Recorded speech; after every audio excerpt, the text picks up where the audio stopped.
رمضان کا مہینہ اللہ رب العزت ہر رات لوگوں کو جہنم سے آزاد کرتا ہے. مسلم کی روایت ہے کہ اللہ رب العزت ہر رات رمضان میں لوگوں کو جہنم سے آزاد کرتا ہے. آپ اس سے ایک بات سوچ سکتے ہیں، جہنم سے آزادی کیسے؟ جہنم میں گیا کون ابھی؟ اس کا مطلب یہ ہے کہ وہ لوگ جو جہنمی اعمال کرتے تھے، بہت برے لوگ تھے، اس مہینے اچھے اعمال کر کے اپنے رب کو راضی کر لیتے ہیں اور راضی کر کے اپنے آپ کو جہنم سے بچا لیتے ہیں اور ان کا رب معاف کر دیتا ہے.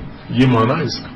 ہر رات مطلب یہ مہینہ مغفرت کا مہینہ ہے. اچھے اعمال کر کے جنت حاصل کر لو اپنے رب سے، یہ اعلان ہے اس کا. ہر رات اللہ جہنم کی آنکھ سے لوگوں کو رمضان کی نجات دیتا ہے. اسی طرح آپ صلی اللہ علیہ وسلم فرمایا ہر افطار کے وقت بھی اللہ رب العزت لوگوں کو جہنم سے نجات اور آزادی دیتا ہے. یہ ابن ماجہ کی روایت.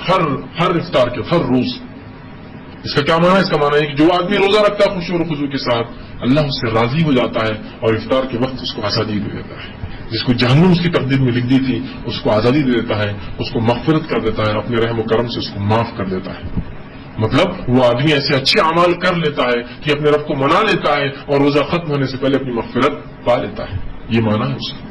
اسی طرح روزہ رکھنے والا شہداء اور صالحین میں روز قیامت ہوں گا. اس کا شمار دیکھیے کن لوگوں میں ہوں گا. نبی اکرم صلی اللہ علیہ وسلم کے پاس ابن حبان کی روایت ہے، ایک شخص آیا اور کہ اللہ کے رسول، اگر میں گواہی دوں کہ اللہ کے سوا کوئی معبود برحق نہیں اور نماز قائم کروں اور روزہ رکھوں تو میرا حساب کن لوگوں کے ساتھ ہوں گا؟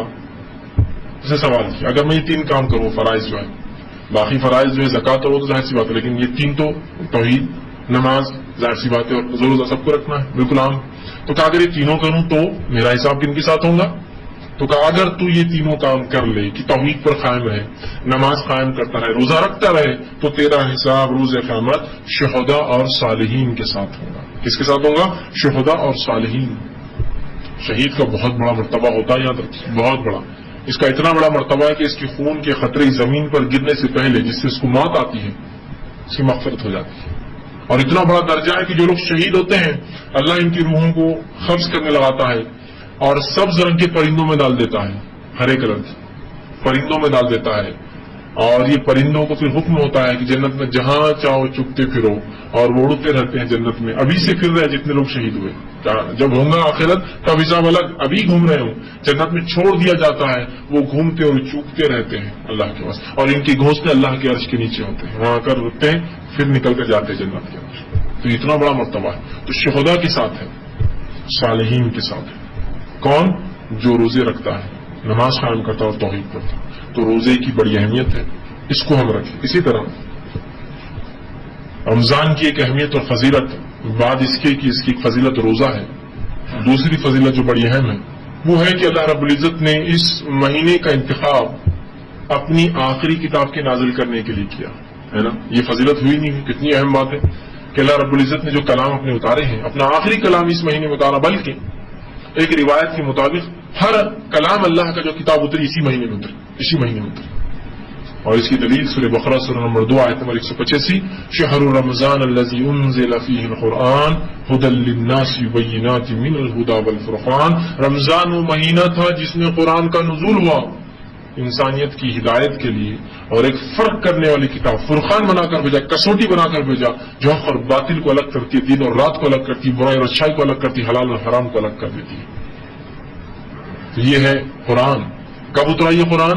رمضان. تو کیا اس مہینے کی فضیلت ظاہر نہیں ہوئی اس مہینے سے، اس عمل سے؟ اسی لیے شہر رمضان شہر القرآن کہلاتا ہے. رمضان کا مہینہ قرآن کا مہینہ ہے.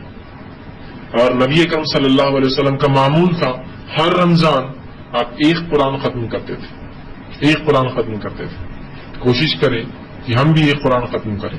دیکھیے تراویح میں ختم کرنا ایک الگ عمل ہے، اگر اس میں ہو جاتا ہے تو اچھی بات ہے، لیکن رسول اللہ تلاوت کرتے تھے. کوشش کریں کہ آپ بھی تلاوت کریں. اور چونکہ قرآن نبی اکرم صلی اللہ علیہ وسلم اور صحابہ کی زبان میں تھا، میری زبان عربی نہیں ہے، کوشش یہ کروں کہ ہر رمضان ایک قرآن معنی کے ساتھ ختم ہو.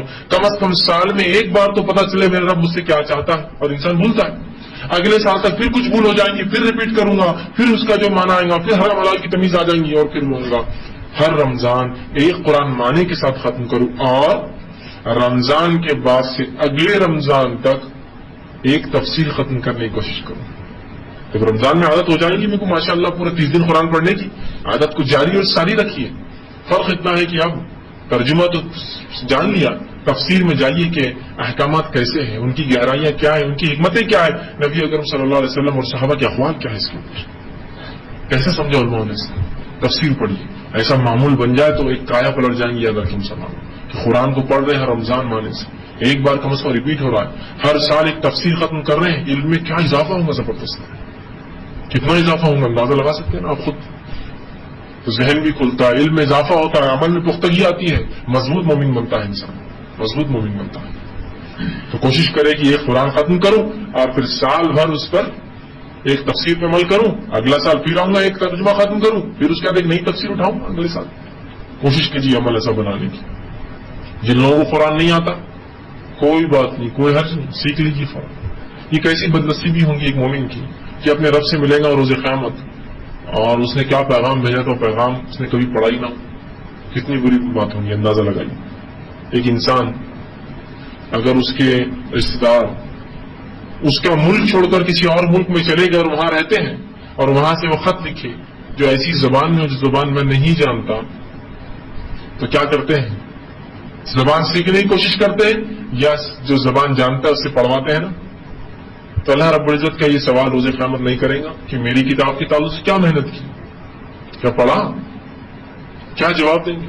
شرم کی بات نہیں ہے، عمر کا کوئی تقاضا نہیں ہے، سیکھیے کتاب کو اللہ کی. شرم کی بات تو وہ ہے کہ وہ شخص جو اللہ کی کتاب کو نہیں پڑھتا تھا، روز قیامت ایسے لوگ سورہ طہ سورہ نمبر 20 آیت نمبر 125 26 اور 27 اٹھا کر دیکھ لیجیے. اللہ نے فرمایا وہ لوگ جو اللہ کے کلام ذکر سے غافل تھے، روز قیامت اللہ ان کو اعمیٰ اندھا اٹھائیں گا. وہ کہیں گے اللہ میں دنیا میں دیکھتا تھا، تو نے مجھے اندھا کیوں اٹھایا آج روز قیامت؟ اللہ کہیں گا تو میری کتاب کو بھلا دیا، تو نے میرے ذکر کو بھلا دیا، لہذا آج میں نے بھی تجھے بھلا دیا. اندھا اٹھیں گا.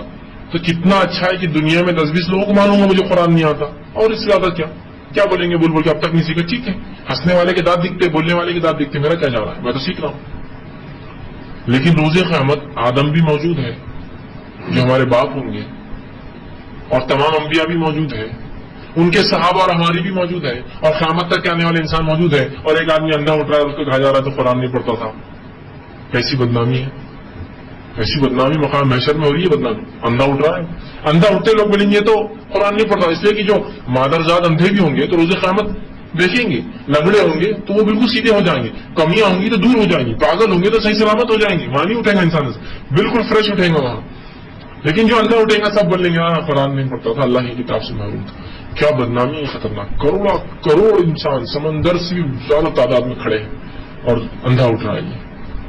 تو اس سے اچھا یہاں 2 4 5 10 لوگ برا بولیں گے اب تک نہیں سیکھا، اور کوئی بھی نہیں بولے گا، الٹا بلکہ لوگ سراہنا کریں گے، بڑی بات ہے آپ اس عمر میں سیکھ رہے ہیں، بہت اچھا ہے. وہ جاہل اور بیوقوف بھی ہوں گے جو آپ پر ہنسے، اور ہنسنے والے تو ہنستے رہیں گے، آپ اپنا کام کرتے رہیں، ہے نا. ہاتھی جب چلتا ہے تو کتے بھونکتے ہی رہتے ہیں، ہاتھی کو پرواہ نہیں کرنا چاہیے، وہ اپنی چال چلتا رہے آگے. وہ بھونکتے رہیں گے، خاموش بڑھیں گے، ان کو کیا فائدہ اس سے. ٹھیک، اپنا کام کرتے رہیے. تو اللہ کی کتاب کی تلاوت معمول ہو، اور جب رمضان بھر اس کو پڑھوں تو غیر رمضان عادی ہو جاؤں گا. 1 مہینہ پڑھنے کے بعد تو کسی بھی برے سے برے انسان کو بری سے بری چیز چھوڑنا آسان ہے، اور اچھے سے اچھی چیزوں کو حاصل کرنا آسان ہے. مہینہ اب معمول بناؤں کہ روز قرآن پڑھوں گا، روز سب سے پہلے اس کی تلاوت، تو باقی برے کام دنیا کے. تو قرآن کی تلاوت رمضان کے مہینے کا انتخاب اگر اللہ نے کیا ہے تو آپ ضرور کریں. آپ چاہے تلاوت کی شکل میں ہو، کچھ لوگ کہ تلاوت مشکل جا رہی ہے تو کوشش کریں کہ رمضان میں شروع کریں، سال بھر پڑھتے رہیں. اور تراویح کی شکل میں بھی آپ تلاوت قرآن سن سکتے ہیں، یہ بھی ایک اچھا طریقہ ہے. لیکن مہربانی کر کے ان تراویح کی نمازوں کو ہمارا اور تمہارا، اپنا اور ان کا، وہ جماعت کا اور یہ جماعت کا، فنا اور فلاں کا فرق کرنے والی چیز مت بنائیے. کتنا بھی بولے تو یہ عبادت نفل یا سنت ہے، فرض تو نہیں ہے نا. فرائض کی پابندی ہو رہی، معاملہ بس ٹھیک ہے، اچھا.